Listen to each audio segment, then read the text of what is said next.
Hey guys, welcome back to Endstep, the Upkeep After Show, where we talk about the game we played last week and how these pre-con decks operated. So last week we played the Caverns of IXALAN Commander pre-con decks. If you haven't watched that episode, why are you here? Literally, this doesn't make sense. You gotta go watch it. Go watch that episode. And then come back and we'll talk about it. How do you guys feel about going back to IXALAN? I love IXALAN. That was my first real full set I was a part of, so I'll always have a soft spot for it, and I love dinosaurs. I too love IXALAN, actually. I think like all the tribes that are included in it are really fun.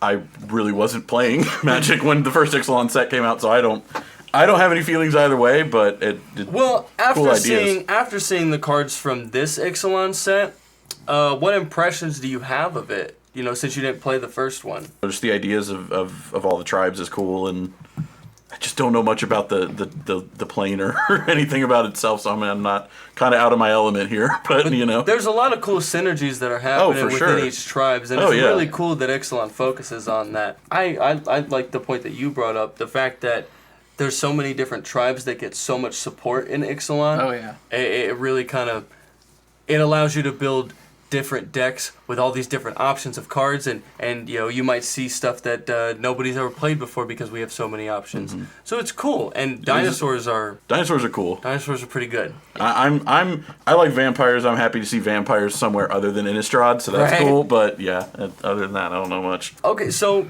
the precons. I mean, a couple of us kind of looked through them a little bit, played a tiny bit, didn't really get a whole lot of to look at beforehand. But after we played the game, how do you guys feel about these precons? I like them a lot. I think because they're all tribal decks, and because tribes obviously work well with each other, I would argue that these are better than the average precon in the past. Just because like there's just so much goodness that they're doing with each other, for each other. Synergies are the name of the game with tribal, which can be fun for sure.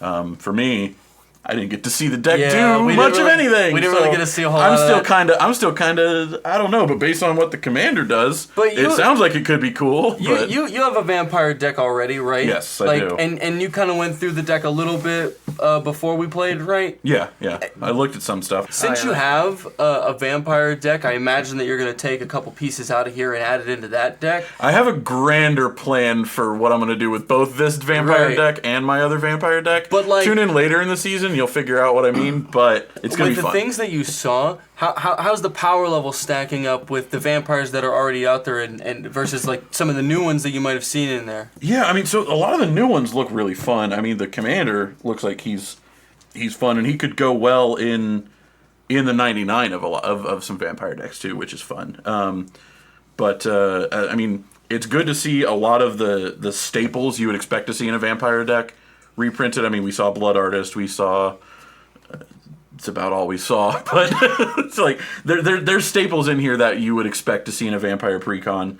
So it's good to see those. They kind of know obviously what goes well with things in there, and just yeah. I think kind of lost my train of thought, but overall I think the vampires are fun, and the new ones had a nice little splash to things that I think could be really fun going forward, and I think I'm going to have some fun with using these as pieces for things and grander plans as I have, but yeah. This deck is awesome. This was probably one of the strongest precons I've ever played. I was scared of that deck going into this game, full stop. I was scared of that deck. Dinosaurs are good. Well, dinosaurs, and when its whole thing is ramp, going into dinosaurs, well, I wasn't even hitting any ramp exactly this game, but this is the first, commander tribal card that's not too expensive, all things considered, considering the other options are 9 before this, so this one only being 5 is a lot easier to get out early.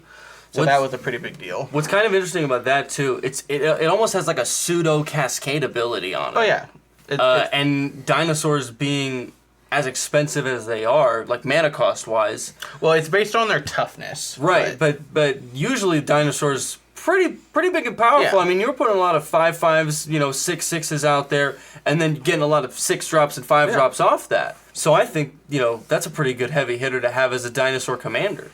Is that better than any other dinosaur commander you've played? No, the other one's still better. I forget the name off the top of my head, but it does a similar effect, but when it hits a person, you look at that many cards from the top and all dinosaurs you hit, you put on the battlefield. That's still way stronger. And then Zakama's not a better tribal commander, but probably stronger as a commander overall because it's just so flexible. But this is still a very fantastic option for a dinosaur tribal leader. And then the secondary one is okay. It boosts the enrage abilities of all your creatures a second time, which is fine, but it's definitely the weakest option. Enrage was definitely more of a first time around Ixalan mechanic. That was definitely something I saw a lot more of in that. The pirate deck, super surprised by how well this thing performed. I didn't think it was going to be bad by any means, but I thought dinosaurs and merfolk and even vampires were just going to blow me out of the water. I see what you did there. And I ended up getting to do a lot of stuff. You know, I didn't have very many lands at the beginning of the game, and even towards the end, I think I only had 4 or 5 lands. But because of the amount of artifact ramp that I had out there, I was still able to play the game, and I was able to do a lot of really fun stuff. And, you know, this wasn't a tribe that I thought I would ever play around, just because pirates never really seemed too interesting to me. But I really enjoyed this pre-con. I thought it was really, really cool. And I also liked how all of the decks played really well together. Nobody really felt like that they were vastly outmatched at one point, maybe except Tommy, just because he didn't get a whole lot But going. that's not the deck construction's fault. That's just I had that terrible was some luck. of the worst Yeah. luck we've ever seen on the channel. Yeah, that was worst by luck. far the worst game of Magic I have ever played, and probably one of the worst ones we've seen on the channel. Like, it's bad. That was just bad. But I mean, if you look at our 3 boards on turn 3 and 4, we were all pretty much in the same spot, and we were all ready to pop off. And then we all kind of did that at our own pace at different points in the game. So I thought that they worked really well together, and the power level was pretty even. And that's something that Wizards has been doing really well, especially recently, is putting out precons that are at a good power level for both going against each other within sets and just in general, being able to take it to a table and do well with it. You know, at least be able to do something. Maybe not win every game, but be able to do something with it. So, if you want to hear us talk more about precons, go check out our podcast, Ye Can Speak. Preston, Morgan, and myself, we have an episode dedicated strictly to Commander precons. So if you're interested in checking out our opinions on precon decks, go check out that video. Anybody have a favorite moment from the game? Anything that happened that everybody was like, wow, I can't believe it. when I drew my first planes, that was probably my favorite. That was probably my pretty sick. favorite. That was the best point of the whole game. That Plains might be the MVP of the game for Tommy. For me, at least, yeah. I mean, I thought it was funny when I faced my stuff out when you played Basketball Attack. I mean, That was unexpected. Unexpected for sure. Yeah. I thought that was funny. Me getting to free cast Return of the Wild speaker, that literally won me the game that Yeah, turn. that basically, was a clutch. that felt play. good for me. I would say mine was probably the moment right before Steven phased all his stuff out. Yeah. Because I played that Blasphemous Act, and I was like, I just saved us. The board's going to be clean. We can all start fresh. Tommy's going to have a chance to catch up. Yep. So right before that happened, that was my favorite moment because I thought everything was going to be fine. I was wrong. I didn't win. So, Earlier, I joked that the Plains might be the MVP card of the game. If I had to put a vote for MVP card of the game, even though you didn't win, I'm giving it to Hardened Scales. Oh God, yeah. Hardened Scales put so much power and toughness on the board throughout the entirety of that game. yeah, I did. I feel like the 3 of us should have died already by that point, just because of how much power you were putting out there. Anybody else have an MVP card of the game? My commander was doing a lot of value for Yeah. me. Yeah. It really Your was. commander is really the reason that you were able to win that game, because you were just able to put so much out. That and Yeah. my enchantment that let me at the beginning of my turn, because I got super lucky with that. I think I did maybe 8 flips off that card the whole game. I hit like 6 dinosaurs from it, I Yeah, think, or yeah. something. I got probably way too lucky with that, so that card did better than it probably normally would. I mean, I think those are both great options for. I was more of a spectator in this game than a player in this game. Getting that Plains, the best part. I mean, for me, I was just like, finally, I can do something. We brought a which fan was onto this cool. episode. We brought a fan on. Anyway, I see but yeah, you guys those are have good. a couple of cards out that maybe you wanted to talk about that either got played or didn't get played or are really good pieces in the deck. Preston, what do you got for us? So obviously we have Zakama here, one I love of maybe Zakama. the best dinosaur ever printed, and these ones aren't as great all over, but Verdant Sun's Avatar and Waking Sun's Avatar are both really good. This one blows up all non-dinosaur creatures. This one I gain life equal to the creature's toughness when they enter the battlefield. Before I got that Return to the Wild Speaker, I was mostly hoping to hit one of these two to either clear the board or gain some life because I was getting pretty low. But a new card that I'm not sure about, I love the flavor of it, but it's a little weak. It's Quineth, Firstborn of Gishath. It's a 2/3 with haste. When it enters the battlefield, you can pay 2 generic. If you do, target dinosaur you control deals damage equal to its power to another target creature. I wish it was enters or attacks, I think would be pretty cool. But I do love the flavor of it being born, and then its mom or dad, whichever one Gishath is, goes out and hunts for it and brings home some food. And I thought that was really cute, and I love that card. I think it is a good card, especially in dinosaurs, with you having pretty much high power levels. So. If there's anything I love, it's good flavor. Steven, what you got for us? Well, first of all, I have your good friend Tatiova in the Love deck. her. Show some love for Tatiova. Did not get to see Tatiova in this game. Not that I needed it, but it would have been cool, sure. The backup commander from mine, Zolatoyak, the Smiling Flood. We did see him very briefly. I wish we could have seen him some more. Just because, well, first of all, I love the art. I think it's, I don't know, I love him. And it helps me untap my stuff. Really anything with a counter on it. So, I wish we could have gotten to see that a little more. Although, it's understandable why you targeted it. Zagana, Utopian Speaker, which was in my hand by the time I died. It's a 4-mana 4/4 legendary Merfolk Wizard. When it enters the battlefield, if you control another creature with a 1/1 counter on it, draw a card. You can pay 4 and Simic to Adept 4, and each creature you control with a 1/1 counter on it has Trample. That's the main thing that stood out to me about that card. Like, all my stuff with 1/1 counters on it, and then I give all of them Trample. Yeah, and then Kumena, Tyrant of Oraska, is a 2/4 Merfolk Shaman. Tap another untapped Merfolk you control, and he can't be blocked this turn. Tap 3 untapped Merfolk you control to draw a card, or tap 5 untapped Merfolk you control, and put a 1/1 counter on each Merfolk you control. And that's really good in of itself, just because it does a lot. Yeah, it really synergizes with your deck well and what your commander wants to do especially. And my commander, I would argue, is also one of the best cards in the deck, obviously. But because it helps me sort of kind of card draw, it helps me play extra lands, and obviously helps buff up my creatures.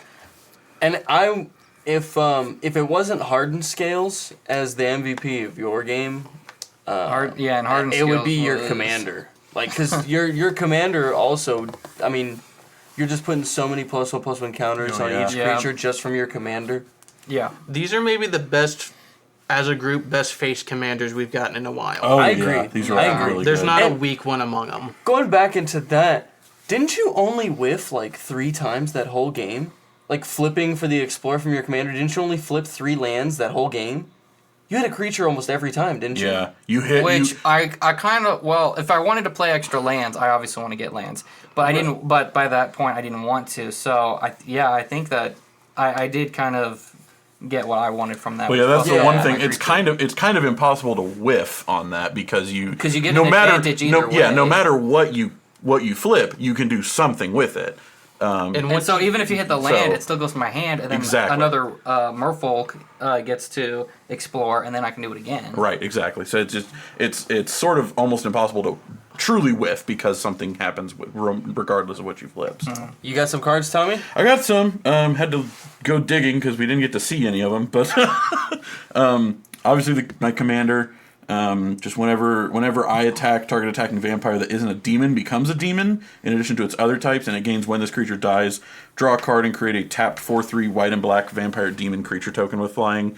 So it just turns everything into demons, and even when they die, something else comes in to replace it immediately. So it's like if he's out, it's really hard to you know, you have to get rid of him before you can get rid of anything else because it's just going to create replacements for itself. New Blood I thought was kind of a fun one. I think this is a new card in this set. I'm not 100% sure because I don't know, like, you know, anyway.